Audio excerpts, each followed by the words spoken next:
Hey everybody, TacticAngel here. We're back on the PlayStation 4, playing some World of Warships Legends. I'm in a Texas. You can see over to my starboard, I have with me Savo. He is in an Iron Duke. I will go ahead and flash my commander setup on the screen so you can see what I'm working with, and then we'll get right to it. This particular replay is just a decent replay, but it's also kind of got a little bit of a theme. Recently, in particular on maps like this one and on Haven, I've been seeing a lot of very uneven spawns where 6 people will spawn opposite 3. In this case, we've got 3 guys over here, 3 battleships. We got a Texas, an Iron Duke, and I think the third guy is in an Isizuchi. I guess we'll see here in just a second. It looks like he's not too terribly interested in going along for the ride, so he's sailing the other way. That's not necessarily a problem. 2 pretty good players can probably hold off 3, unless, of course, those 3 players play it significantly smarter than we will. But we're getting shells out on that Iron Duke at range. Iron Duke naturally is pretty vulnerable to plunging fire at this sort of range, and you see a nice Citadel hit. We're off to a good start. We also have a Königsberg. He's coming in.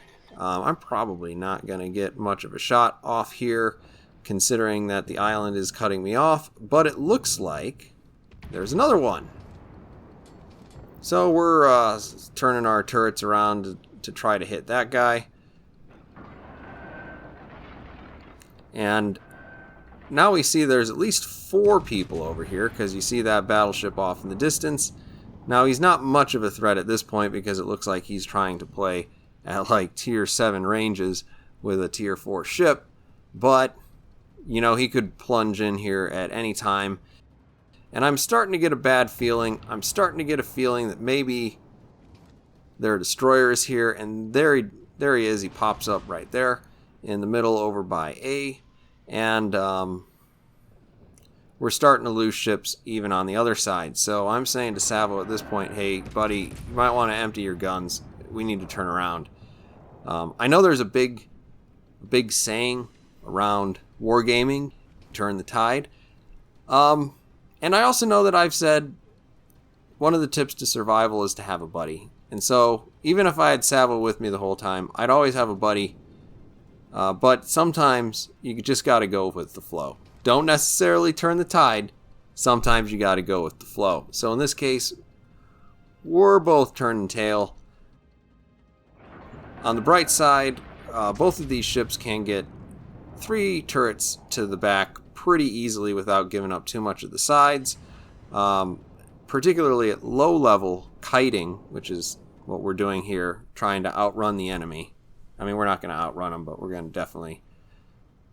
definitely slow down their progress, because that Clemson may be able to go like 34, 35, but if I'm traveling 20 away from it, he's really approaching me at about 15, and that's just not going to get him here quick enough for him to have a lot of success, but he is still coming. And you can see I'm slowing down a little bit here so that I don't get too far in front of Savo, because I also want to be taking shots. I'm in a battleship that's a little tougher in terms of its overall armor, at least I've found. So I want them to waste some shells on me in my wildly camouflaged Texas here. I mean, the most subtle and elegant camo scheme in the game. On the Texas. So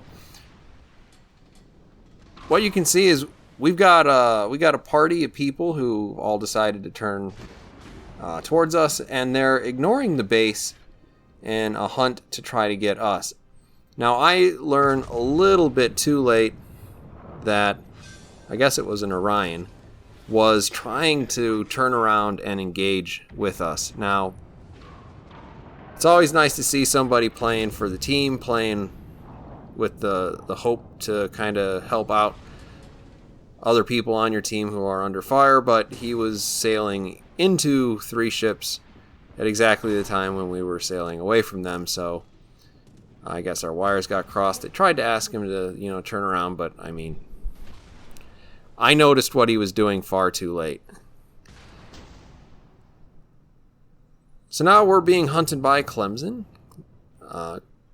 Clemson is a fine little boat, but its torpedoes they don't have an incredible range.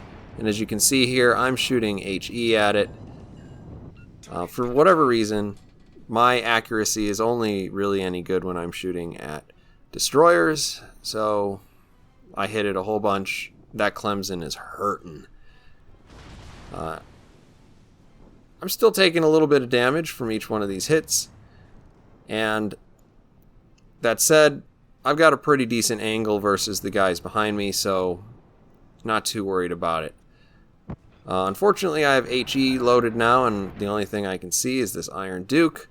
So, without the ability to reload faster, it's just as well to empty your guns and switch to a different shell than to just waste the shot entirely.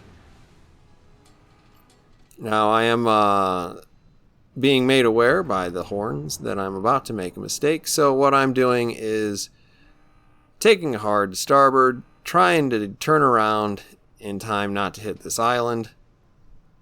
Thankfully, that Iron Duke is far enough out there that I don't need to worry about over-rotating and my turret's not being able to keep up. That was an incredibly high shot. I was lucky to hit anything. But, sometimes things work out. Now, Savo and I have taken up a lot of the enemy's time, and as you see, our team has had the opportunity to kind of turn things around. Obviously, we're doing our part over here. We've taken out at least 2 ships, and we've got this Iron Duke pretty much dead to rights. It's just a matter of time. And those shells look pretty good. There you go.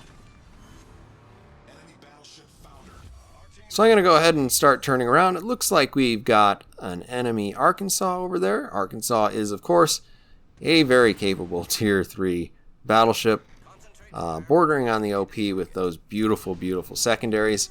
One day, if there are ever aircraft carriers in the game, the Wyoming is going to be a better ship than the Arkansas. But until that day, the Arkansas is just a beast. It has no AA, just secondaries for days.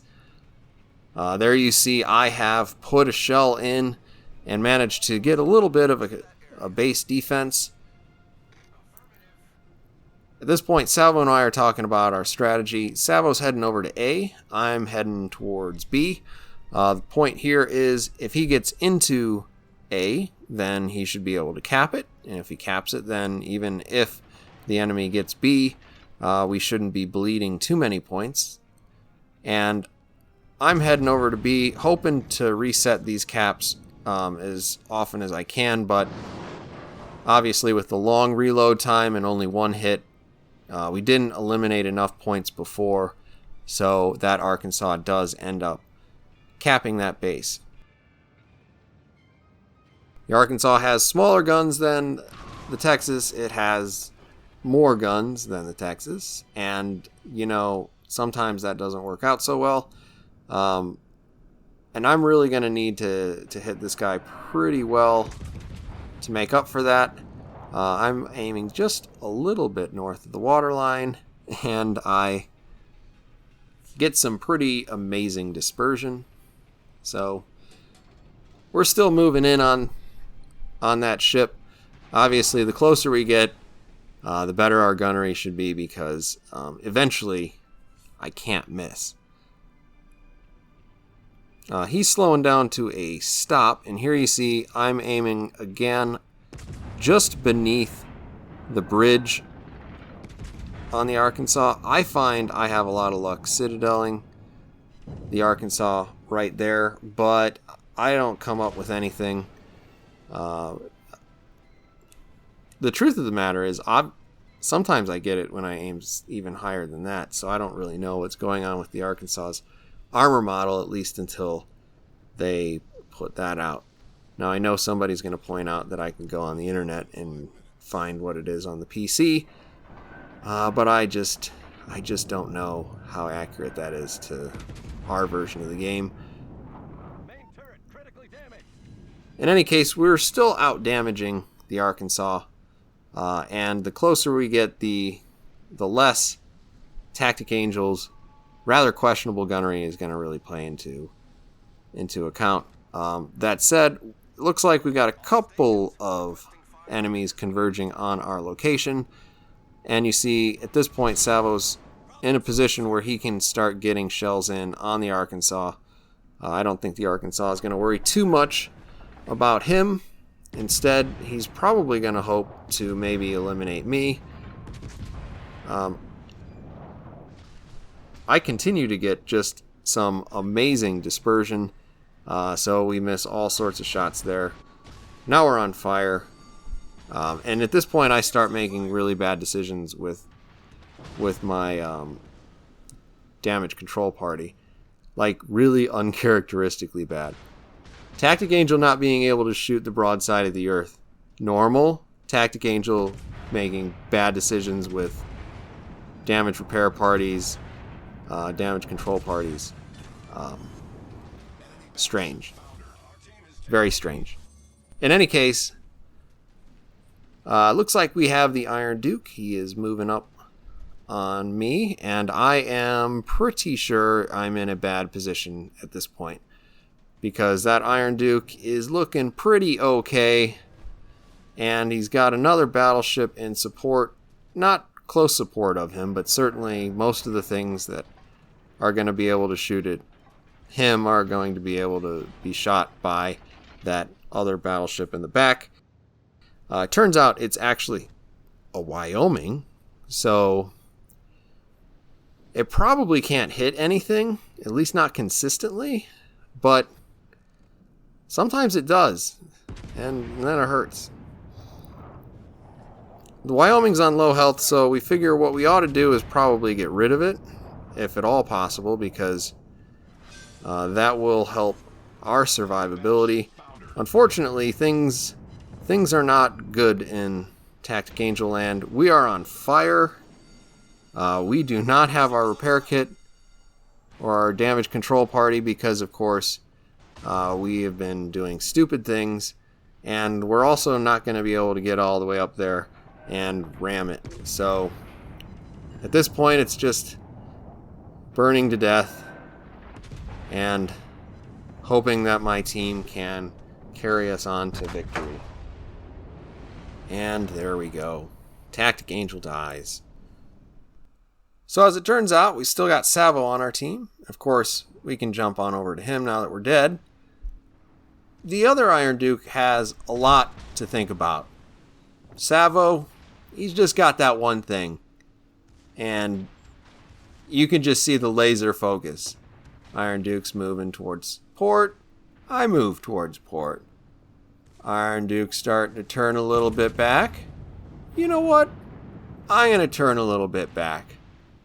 Because I guess I saw TacticAngel wanted to ram this guy.